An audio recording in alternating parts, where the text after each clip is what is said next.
Pessoal, eu queria dar para vocês uma dica rápida aqui com relação à peça prática. Geralmente, na peça prática de delegado vai cair uma representação por alguma medida cautelar, que é a peça jurídica teoricamente um pouco mais complexa, né, para delegados, né, que exige um pouco mais de conhecimento jurídico. Geralmente, uma portaria aí de instalação de inquérito ou mesmo um relatório final são teoricamente um pouco mais simples, né, do que uma representação.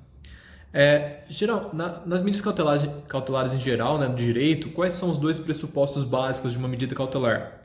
Fumus boni iuris, né, quer dizer, a fumaça do bom direito, que são indícios, né, de que aquela pessoa, né, teria aquele direito subjetivo, né? E o periculum in mora, né, o perigo da demora. Você deve fazer aquela medida cautelar porque para resguardar o resultado daquele processo, né?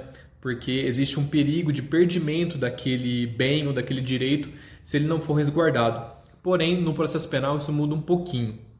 Com relação às medidas cautelares patrimoniais, no caso do delegado vai ser a medida do sequestro, que é a medida que pode ser feita pelo delegado de polícia.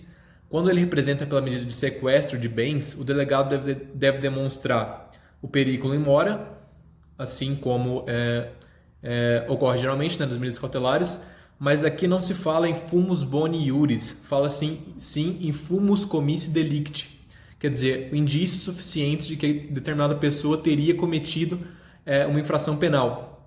Aqui, no caso da medida cautelar de sequestro, seriam indícios suficientes de que aqueles bens têm uma origem ilícita, né? Então, deve ser demonstrado, no caso do sequestro aqui de bens, o fumus commissi delicti e o periculum in mora. O periculum in mora aqui seria o perigo de que a pessoa, o investigado, vai se desfazer desses bens ao final do processo, de forma que não será possível fazer o perdimento dos bens, né, desses bens ilícitos. Com relação à prisão, né, tanto temporária quanto à prisão preventiva, vai mudar os dois requisitos. Né? Aqui não vai falar nem em fumus boni iuris, nem em periculum in mora. Aqui vai falar em fumus commissi delicti, quer dizer, indícios suficientes de autoria, e mais periculum in libertatis, quer dizer, o perigo que aquela pessoa representa estando em liberdade, né? Seja para a ordem pública, seja para a instrução criminal, todas aquelas possibilidades ali trazidas pelo Código de Processo Penal, né? Então é isso que você tem que botar na sua peça. Numa prisão temporária ou preventiva, numa representação, você tem que demonstrar que existe fumus commissi delicti e periculum in libertatis. E numa medida de representação ali por um sequestro de bens, você vai ter que demonstrar que existe fumus commissi delicti e periculum in mora.